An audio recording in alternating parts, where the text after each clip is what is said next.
हमें समझ में आ गया बेटा कि फील्ड ऑफ व्यू को यूज कैसे करना है। ठीक है, तो टॉपिक जो था फील्ड ऑफ व्यू वो फिनिश होता है। आगे बढ़ते हैं सेकेंड टॉपिक के ऊपर, और सेकेंड टॉपिक है हमारा angle of deviation. Angle of deviation, okay, angle of deviation. इसको हम लोग डेल से शो करते हैं बच्चे। समझते हैं कि एंगल ऑफ डेविएशन क्या होता है। जैसा कि हमने देखा बेटा कि जब रिफ्लेक्शन होता है, मान लो ये मिरर है, इस मिरर पर जब एक लाइट रे इंसिडेंट होती है इस तरीके से, तो ये हो गया हमारा नॉर्मल, और ये सेम एंगल बनाते हुए ये कैसा चला जाता है बेटा, इस तरीके से चला जाता है। तो मान लो बेटा एंगल ऑफ इंसिडेंस क्या है, आई है। तो आपको पता है बेटा लाइट की जो ओरिजिनल पाथ है वो क्या है, ये इंसिडेंट रे ये है। तो this is the direction of incident ray. Generally हम क्या जानते हैं भाई, लाइट ट्रेवल करता है स्ट्रेट लाइन, यही समझते हैं हम लोग। क्लियर है, light travels in straight line. अब ये लाइट जो है वो देखो क्या हो रहा है, इस तरीके से बेंड हो रहा है। ठीक है, लाइट को जाना ऐसे था और हो कैसे गया बेटा, ऐसा हो गया। आ रही बात समझ में? तो इसका इस लाइट रे का ओरिजिनल पाथ ये था और ये बेंड होकर के इस तरीके से ऐसा चला गया। तो ये अपने पाथ से इतना एंगल क्या हो गया, डेविएट हो गया। ठीक है बेटे, इस एंगल, इस पाथ से इतने एंगल से डेविएट हो गया। इस एंगल को ही कहते हैं angle of deviation. Angle of deviation. तो मोटे मोटे तौर पर एंगल ऑफ डेविएशन को हम कैसे डिफाइन कर सकते हैं बच्चे, तो हम एंगल ऑफ डेविएशन को बोल सकते हैं angle between the direction of incident ray and reflected ray. This is the direction of incident ray and this is the direction of reflected रे। इनके बीच के एंगल को अपन ने क्या बोला, एंगल ऑफ डेविएशन बोला, जब हम रिफ्लेक्शन की बात कर रहे हैं। ये रिफ्लेक्शन के केस में है बेटा। डेविएशन रिफ्रैक्शन के केस में भी हो, रिफ्रैक्शन जब पढ़ेंगे वहां पर भी डेविएशन होगा। बट अभी चूंकि हम लोग रिफ्लेक्शन पढ़ रहे हैं, तो रिफ्लेक्शन के केस में एंगल ऑफ डेविएशन को कैसे डिफाइन करेंगे, the angle between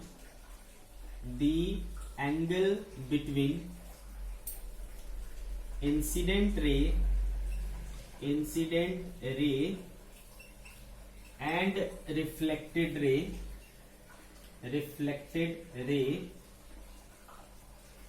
the angle between incident ray and reflected ray, या इसको इस तरीके से नहीं बोलेंगे, the angle between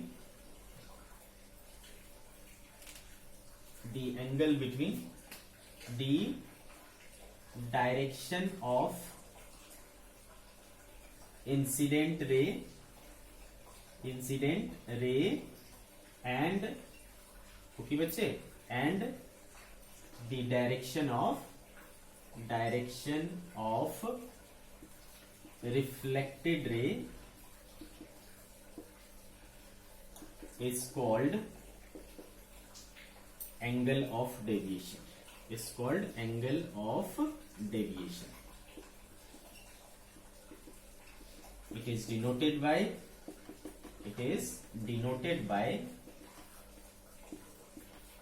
del. It is denoted by del. Understood?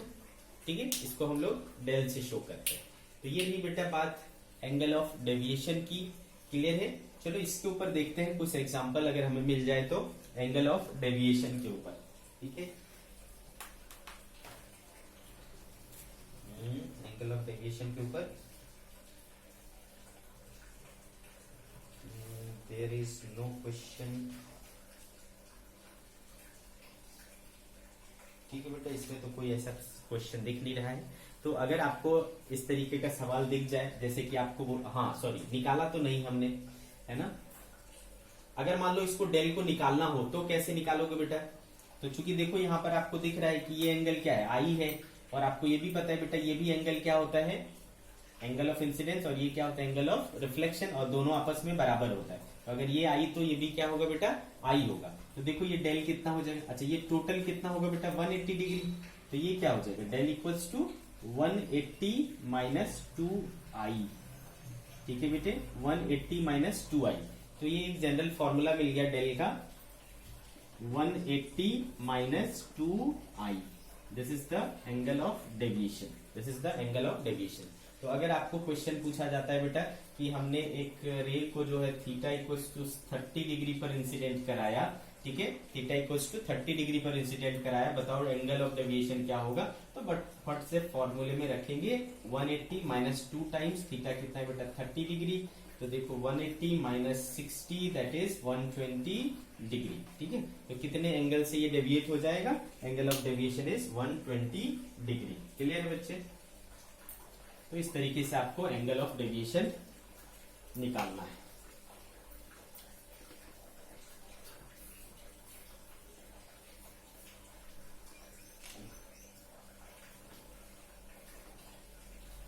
अब हमें बात करनी है बेटा नेक्स्ट टॉपिक के ऊपर.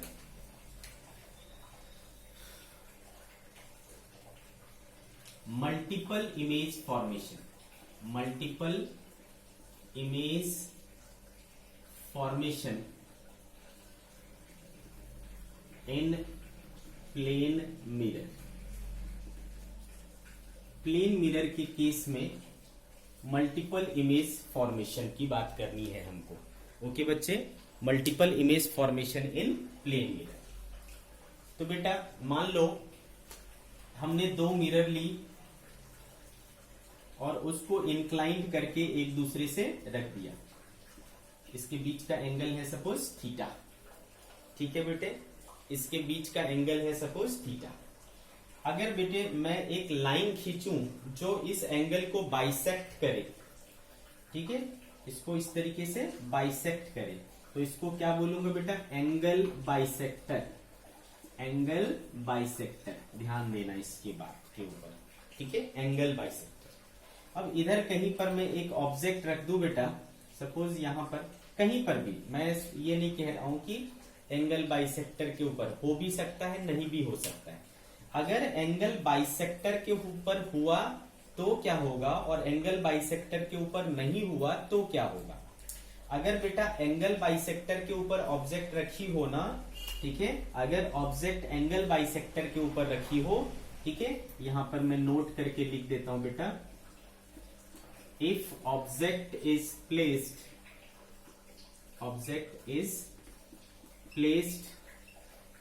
at angle bisector, then object is called symmetrically placed.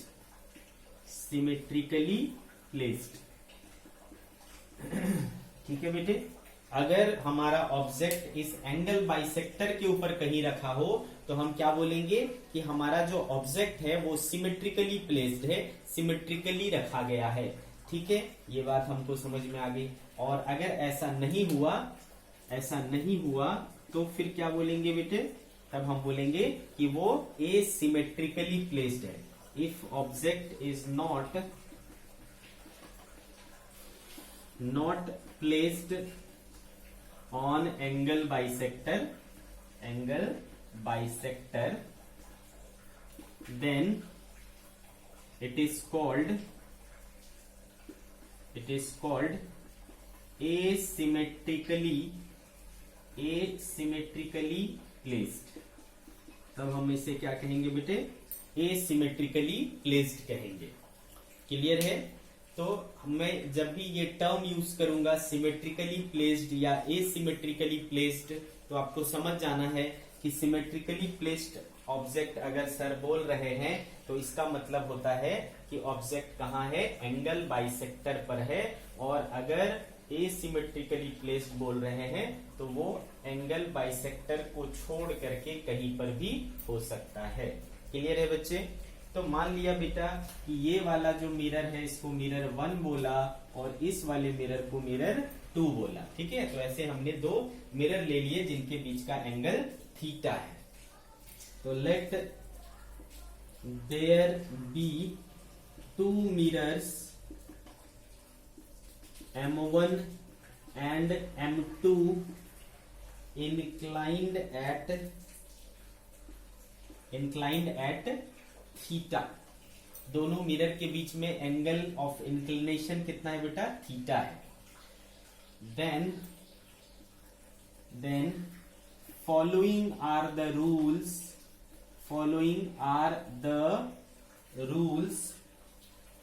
to find number of images formed in the two mirrors. दोनों जो इंक्लाइंड मिरर हैं उनके बीच कितने नंबर ऑफ इमेजेस बनेंगे वो अगर आपको ढूंढना है तो कुछ नियम होते हैं, उसको फॉलो करना पड़ेगा। ठीक है, first of all find M. क्या फाइंड करो? एम फाइंड करो। और एम कैसे फाइंड करोगे? एम फाइंड करना है 360 डिग्री अपॉन थीटा करके। कैसे बेटे? 360 डिग्री अपॉन थीटा करके एम को फाइंड करना है। तो जो भी थीटा की वैल्यू गिवन होगी उस थीटा की वैल्यू को यहां पर पुट कर दोगे। मान लो 90 डिग्री है तो 90 रख लोगे। एम की वैल्यू क्या आ जाएगी बेटे? 4 आ जाएगा। मान लो थीटा इक्वल्स टू 60 गिवन है, थीटा की वैल्यू 60 रख दो, क्या आ जाएगा बेटा? 6 आ जाएगा। मान लो थीटा की वैल्यू 120 रख दिया, थीटा की वैल्यू 120 रख दिया, एम की वैल्यू क्या आ गई? 3 आ गई। ठीक है, तो इस तरीके से आपको थीटा की वैल्यू पुट करके एम की वैल्यू फाइंड करनी है। पहला स्टेप हो गया बेटा। उसके बाद आपको कुछ चीजें ऑब्जर्व करनी है। क्या ऑब्जर्व करना है बेटा? पहली चीज जो आपको ऑब्जर्व करनी है वो है कि m की जो वैल्यू आई वो इवन नंबर है या ऑड नंबर है। इफ m मतलब ये 360 by theta, if m is an even number, ठीक है बेटे, if m is an even number then number of images formed n। ठीक है, नंबर ऑफ इमेज को मैंने किससे शो किया बेटा? n से शो किया। तो n कैसे फाइंड आउट करोगे? Images of number of images formed n equal to होगा m में से -1 कर लो। क्या कर लो बेटा? m -1। इतने नंबर ऑफ इमेजेस आपको बनेंगे। क्लियर है बच्चे? इतने नंबर ऑफ इमेजेस बनेंगे अगर आपका m मतलब 360 बाई थीटा की वैल्यू एक इवन नंबर आ गई तो। एक लेंगे हम लोग एग्जाम्पल। तो मान लो बेटे if theta equals to 60 degree, ठीक है बेटे, अगर थीटा 60 डिग्री ले लिया, फाइंड नंबर ऑफ इमेजेस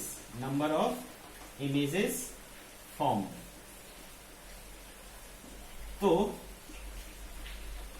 क्या हो जाएगा बेटा? सबसे पहले आपको क्या करना है? 360 बाई थीटा करके m लाना है।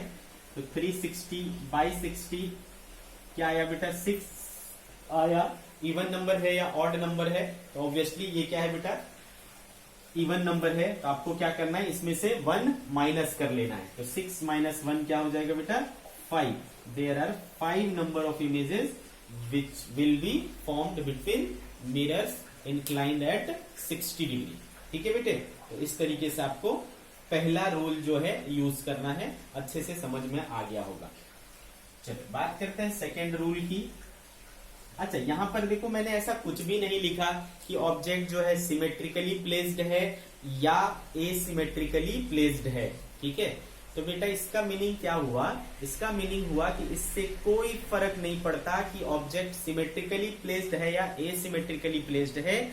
ठीक है, जब भी m की वैल्यू इवन आ जाएगी तो हमें ये नहीं देखना है कि वो सिमेट्रिकली प्लेस्ड है या एसिमेट्रिकली प्लेस्ड है। हमें बस ये देखना है कि हमारा नंबर जो है इवन आया तो 1 माइनस करना है हर हाल में, चाहे वो सिमेट्रिकली प्लेस्ड हो या एसिमेट्रिकली प्लेस्ड हो। ठीक है, तो ये हो गया बेटा पहला रूल।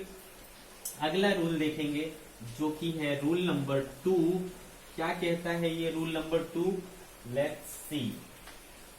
सेकंड, अब बेटा अगर ऑड आ गया, ठीक है, m की वैल्यू अगर ऑड आ गया तब यहां पर हमको देखना पड़ेगा कि वो सिमेट्रिकली प्लेस्ड है या एसिमेट्रिकली प्लेस्ड है।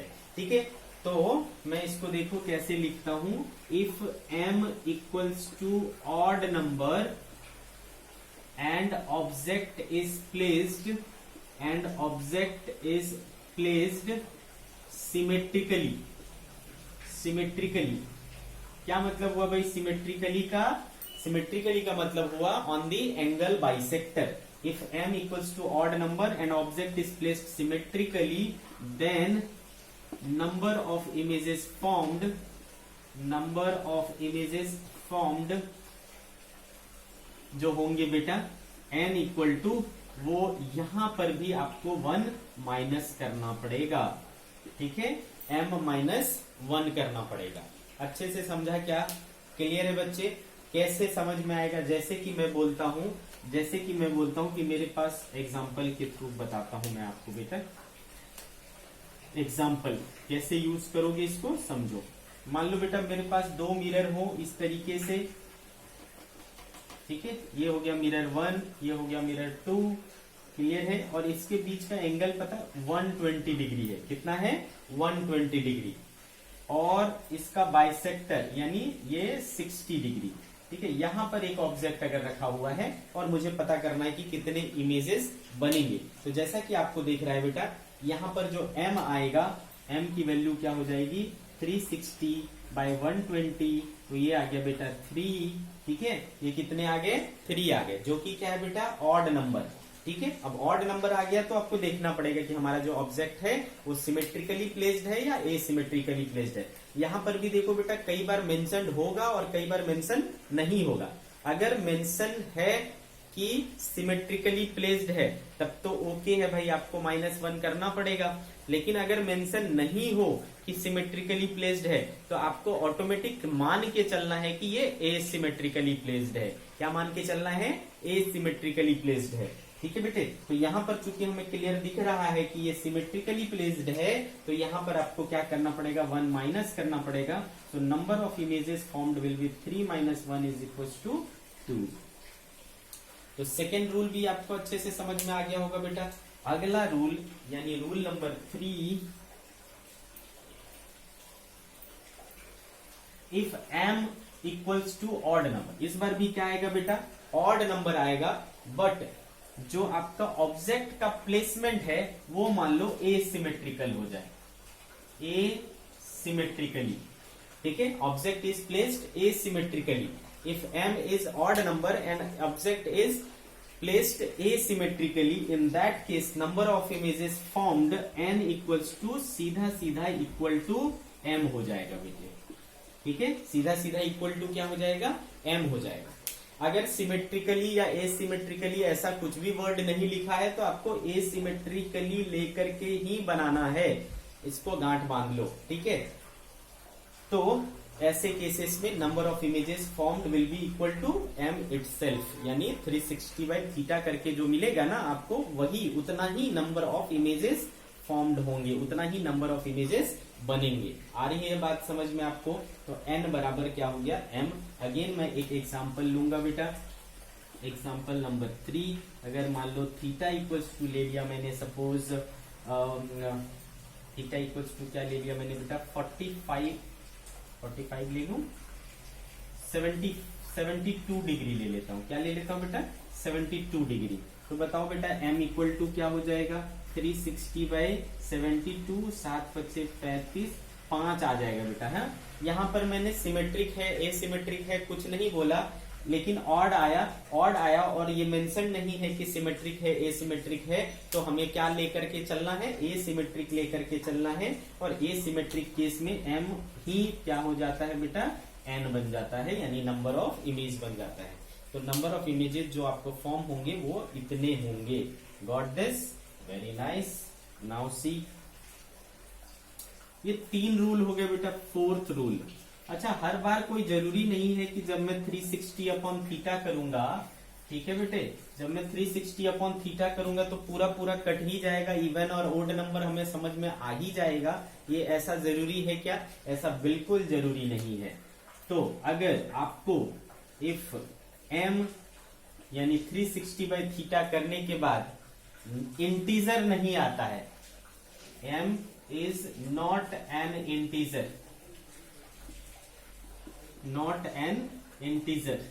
then, ठीक है, then number of images formed will be integral part of m। ऐसे कंडीशन में उसका जो इंटीग्रल पार्ट होगा वही आपका इमेज का नंबर होगा। फॉर एग्जाम्पल अगर मैं इसको m को फाइंड करता हूं 360 अपॉन थीटा करके और वो आ गया सपोज 5.4, ठीक है बेटे, क्या आ गया 5.4 हो गया, तो ये 5 जो है इतने नंबर ऑफ इमेज बन जाएंगे। उसका जो इंटीग्रल पार्ट है वही आपका नंबर ऑफ इमेज बन जाएगा। 5 इमेजेस बनेंगे ऐसे कंडीशन में। तो इसके 4 टोटल रूल्स आपको समझ में आ गया होगा बेटा, अच्छे से क्लियर है। तो इसके ऊपर भी कुछ प्रॉब्लम्स आते हैं, उसको आप है ना अच्छे से कर पाओगे यदि आपके पास ये चारों रूल हैं। ठीक है बेटे, ये चारों रूल अगर आपको समझ में आ रहे हैं तो आप आसानी से इसको कर सकते हो। क्लियर है ना? तो ये रही बातें बेटा।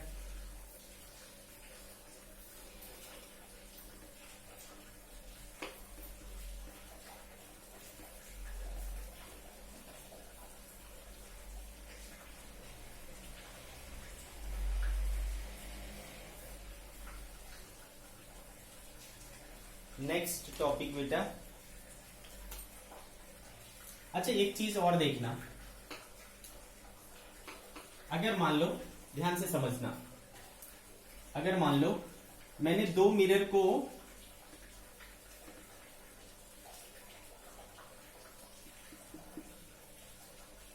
इस तरीके से रख दिया परपेंडिकुलर टू ईच अदर, ठीक है, 2 मिरर को परपेंडिकुलर टू ईच अदर रख दिया और एक ऑब्जेक्ट को यहां पर रखा, ठीक है बेटे, ये भी ए है और ये भी ए है, ठीक है, ध्यान से समझना। ये मिरर 1 है और ये मिरर 2 है। तो आपको यहां क्लियर दिख रहा है कि मिरर 1 और मिरर 2 के बीच में एंगल कितना है, 90 डिग्री है। तो अभी जो हमने फॉर्मूले पढ़े है ना, तो उससे, उस फॉर्मूले से हमें समझ में आ रहा है कि इसमें कितने इमेज बनने चाहिए। तो आप बोलोगे सर कि क्योंकि m equals to 360 upon theta होता है, थीटा यहाँ 90 है, तो ये 4 हो गया, इवन नंबर आया। तो इवन नंबर के केस में है ना, जो आता है उसको क्या करना होता है, 1 माइनस करना पड़ता है नंबर ऑफ इमेज पाने के लिए। तो 4 माइनस 1 इक्वल्स टू क्या आना चाहिए बेटा, 3 आना चाहिए।